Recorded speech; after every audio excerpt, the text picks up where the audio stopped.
All right, and go ahead and press mute. Hey, everybody, this is Miladies from Galactic Hood Buddha. I am your spirit shifter here, guiding you towards your journey, and that is towards self-awareness. It is a pleasure to have you here. We are tapping back into a series that has been long overdue. We're back with part 3 when it comes to drum roll, talking about relationships. You guys already know there are 2 other excuse me episodes here on YouTube talking about relationships, why I began speaking about it, and just a little bit of breakdowns on what different types of relationships there is out there. So go ahead and check that out. Don't forget that I am everywhere as Galactic Hood Buddha, and you can research me there on TikTok, Instagram, get your dose of funny inspiration and just reality on life. Also, don't forget to tap into the self-care calendar that is out every month. It doesn't matter what year it is. Every month, there's a free self-care calendar for you to tap into, for you to take care of yourself while you begin to incorporate your family, even if you are a parent. And today, we are here to talk about self-love, care, enjoyment, and also combining that with other people. I have a guest here who is a long-term friend of mine, but also someone who has experienced love in different levels and has now come to a realization after some time of healing to come out and speak on a topic where it has to do with our childhood and how our childhood actually influence us into the type of partnerships and relationships we create for ourselves as adults. Now, you guys have heard me speak about that in the past in different levels, but here we have someone who is not deeply incorporated in the spiritual healing aspect, but has been doing it just as a regular mundane person unintentionally and came to this realization. So I want to introduce my dear friend, Kamisha Hunte. Hi, everybody. How are you doing today, Kamisha? I'm doing good. How are you? I can't complain. I'm really excited to have you on the show, bringing in your insight from your own personal experience in regards to our childhood and how that has shaped our forms of picking our partners and interacting and our influences in as adults. Because I know that a lot of people don't want to face the fact that our childhood really does influence our adult choices. So I just want you to share a little bit about yourself and what does relationship means to you. Um, like you said, we've been friends for a very long time. I think we got, I want to say over 20 years, but I don't want to put my age out there either. Um, but yeah, we definitely been rolling for a long, long, long time. So, I mean, you know a lot of my stories, and over the past 2 years, I just came to the realization that our childhood impacts our relationships as adults, and that's not just in like romantic relationships. That's any type of relationships, family ships, friendships, everything. Our childhood definitely does impact it. Just by how you grow up, just by the things that you see, the things that you don't want to do, the things that you want to be, all that comes from when you're a child. And just like anybody, like, any child that's sitting around looking, they're looking at adults, and adults, the adults in our lives sets the tone for what we're going to be when we grow up. They might not want to think that, but they do. And as a child just sitting around, if you see marriage and you see people in long relationships and stuff like that, you're going to grow up thinking that that's the norm, and you're going to follow that trend. But also, if you see a lot of toxicity and stuff like that, you're gonna grow up thinking that's normal too until you are old enough to realize that it's not, and then you have to break that cycle. And that takes sometimes you don't realize that it's a cycle either. I like that you mentioned that that there's a cycle and that there's a cycle that needs to be broken. Before we get into all of that, let's go back to the fact of you mentioning the different type of relationships when it comes to partnership, friendship, family. So you did mention a couple of relationships, and so I want you guys to really understand that there is a difference, that every interaction that you have is creating a bond in a relationship with somebody. So really take into consideration that it may not be your mother or father that influenced you into building your adult relationship, but it could be your teachers, it could be your local store man, it could be any of these people that you've seen as an influence and never really tapped back in to realize that they were the ones who influenced you. I could definitely give you an example from my life.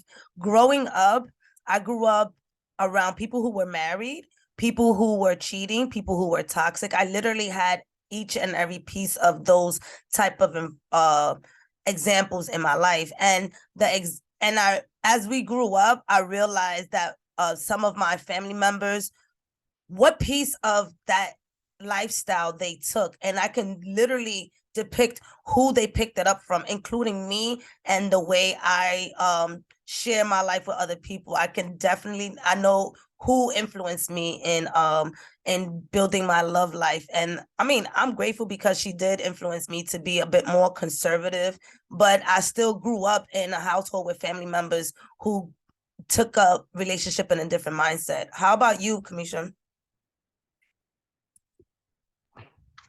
Definitely. I definitely listen. I grew up with a very big family. I got a little bit of both in everything. You know what I mean? Like I've seen the toxicity in relationships with certain people in my family.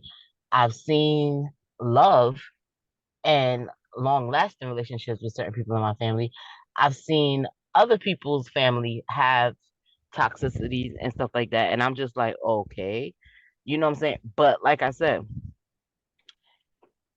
like piggybacking off of what you said, you don't know what is going to influence the child. You don't know where they're going to get that influence from, because a kid is like a child is an open book.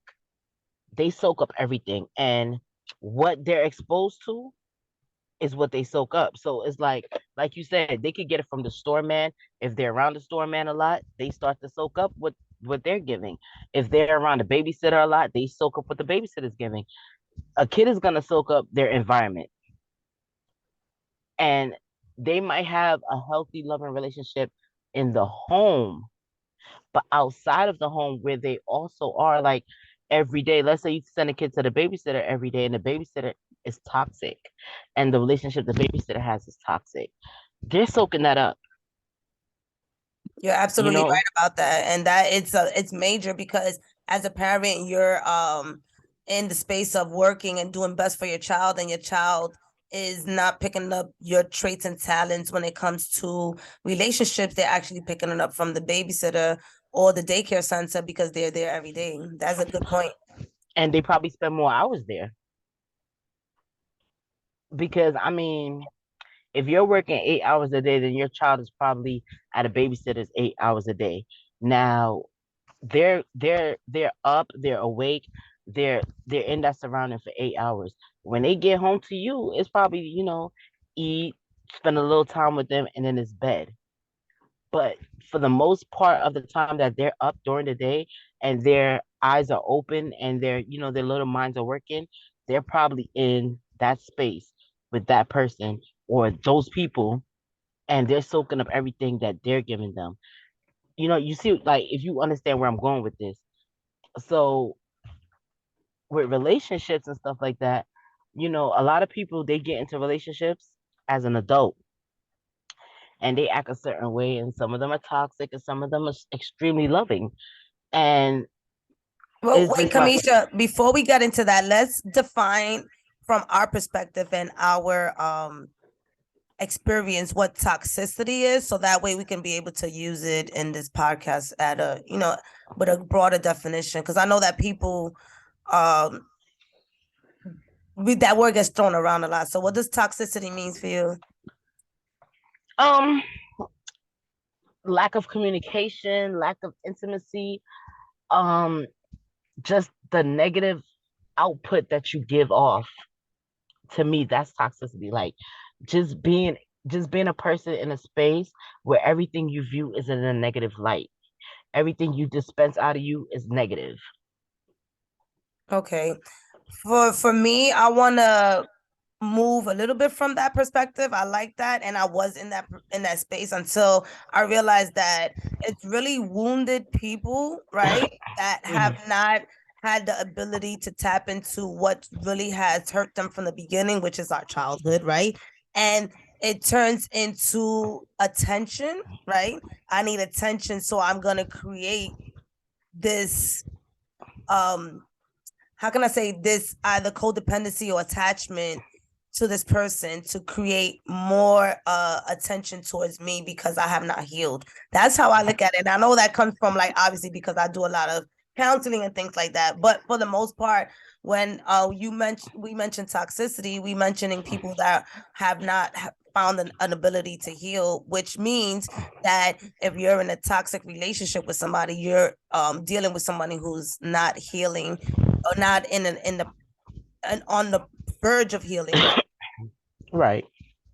But go ahead now. So what you were saying, being in a toxic relationship? I mean, and that person might not know they're toxic.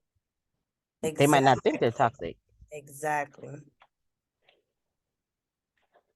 because this is what they've seen their whole life.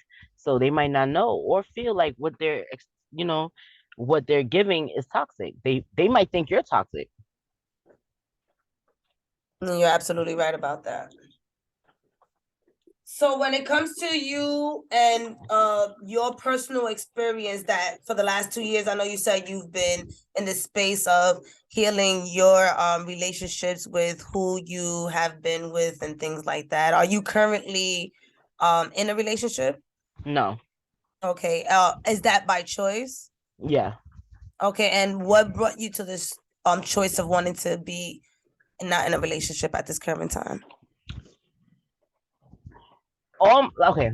So for me, all my relationships were failing. Every single one I have had have failed. Not to say, and all my relationships have been long term relationships. I haven't been in a short term relationship for a very long time. So every relationship I've had since the age of 21 has been long term, but they still failed. And the reason is I had to go deeper into myself and figure out why all my relationships are failing, why I'm so unhappy in my relationships. And I realized that it was me. I was the problem. Let's take a deep breath. Inhale, exhale, because that's really hard for people to come into conclusion because there's always the blame game and the blame sandwich, and we don't want to eat that shit because we don't want to realize that we are the ones. So what really, well, how did you feel when you first recognized that it was you? um, so this is what made me realize that I was the toxic person in the relationship. In my last three relationships, I've had marriage proposals. And I realized, like, I'm like, okay, in my mind, I'm like, the last marriage proposal I had, I'm like, why you want to marry me? You know what I'm saying? Like, that's how I came off. Like, what? Marriage? Why me? Like, what's wrong? Like, what's wrong with you to want to marry me? Okay. That's what was going through my head. And I said, no. I'm like, no. But then I realized, like, this is a pattern with you. Like, you're with these people and you're giving them everything to make them feel like they want to marry you. And then when they do give you that in return, you're the one that's saying no. So it's not them, it's you because they see what they want, they know what they want, and they go after it. And then when they go after it, after you've pretty much took their time and years and invested in them, and they go after it and they say, like, you're the one I want to be with, you're sitting here talking about something. Why me? Like, why not you? Like, Right. what have I been doing for the last 4 to 5 years to make you sit here and question why not you? If that's the case, why are we together? And I don't blame these people for asking these questions because, again, they've been with you for 4 to 5 years, and now when they're at their 4 year mark or their 3 year mark, and they're asking you to marry them, you're sitting here telling them, "Oh, we're not ready for that. This, that, and the third."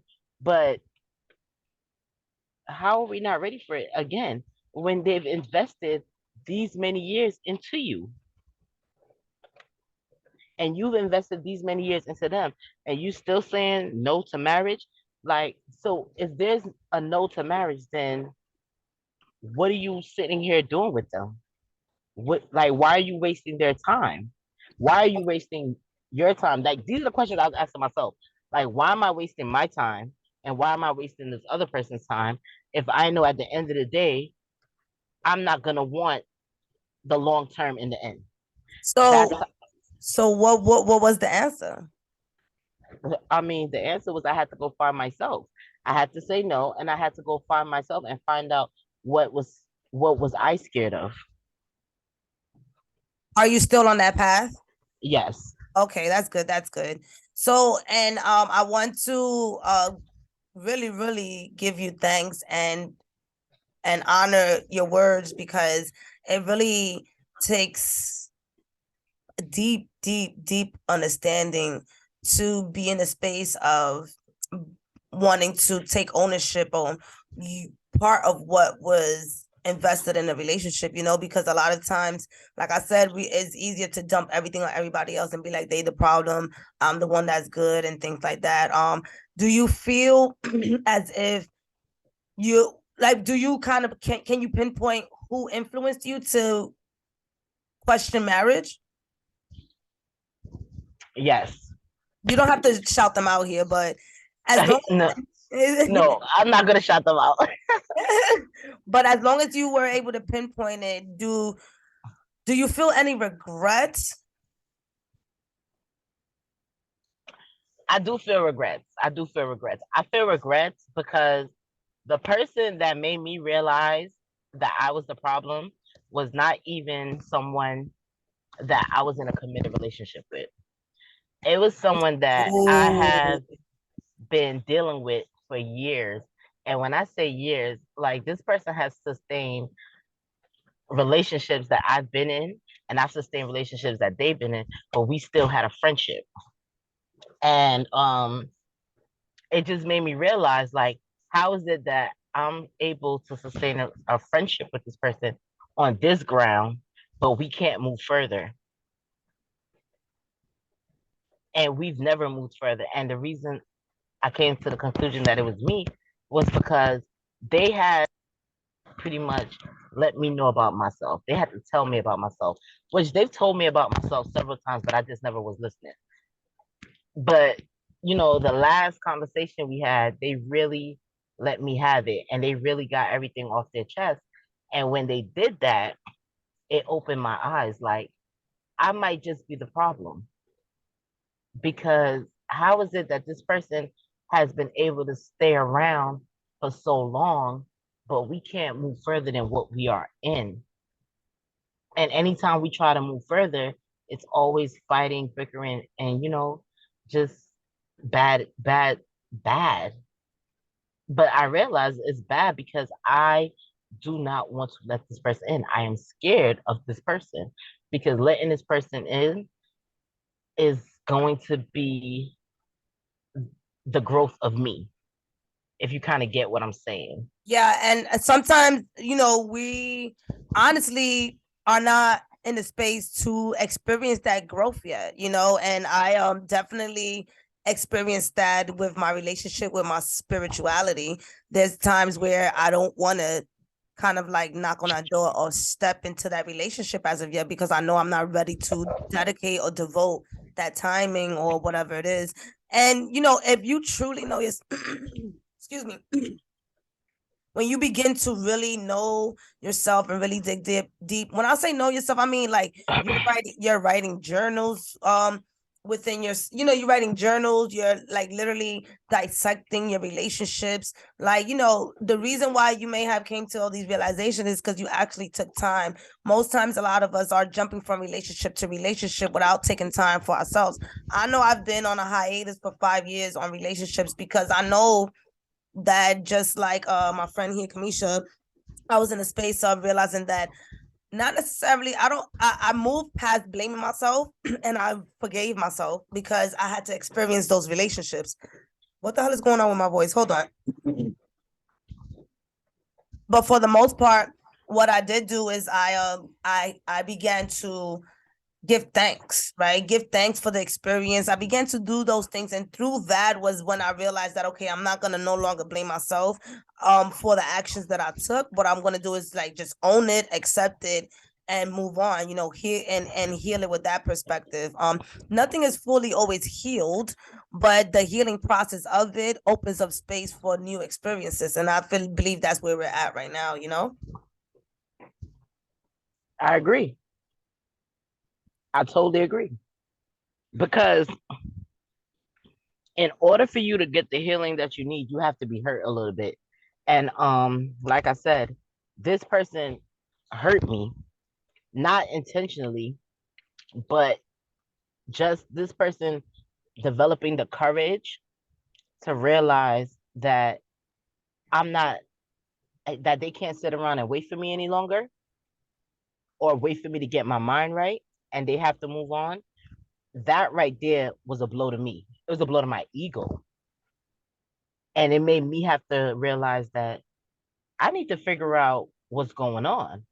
I need to figure out why is it that I can get to a certain point in a relationship and I can't move further. And that's where my growth started.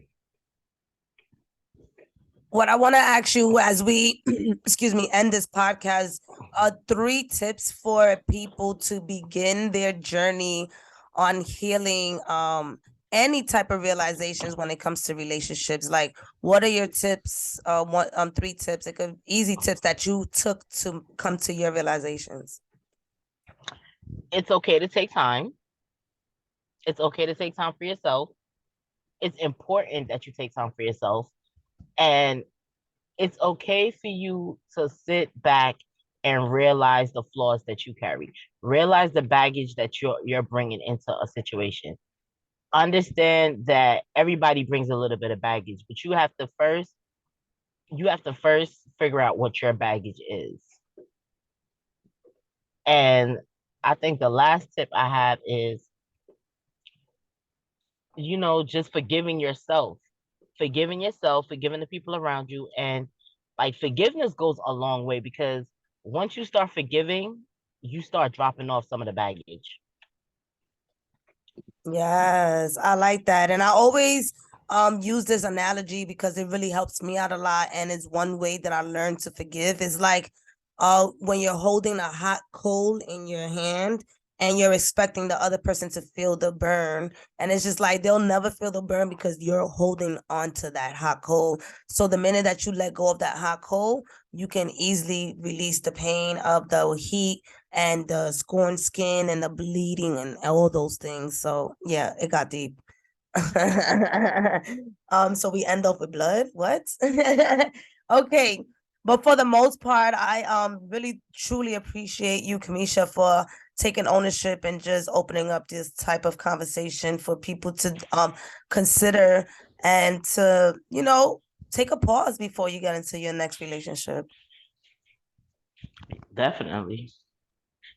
Definitely. If you want to have a successful relationship, you got to take a pause. Take a pause for the cause. Let me stop. All right. Well, we love you guys so much and thank you for tuning in. There'll be more series coming up. If you guys want to hear more about Kamisha on different topics, let us know. She could definitely join us on another podcast. Thank you, Kamisha, for coming through. You're welcome. You're welcome.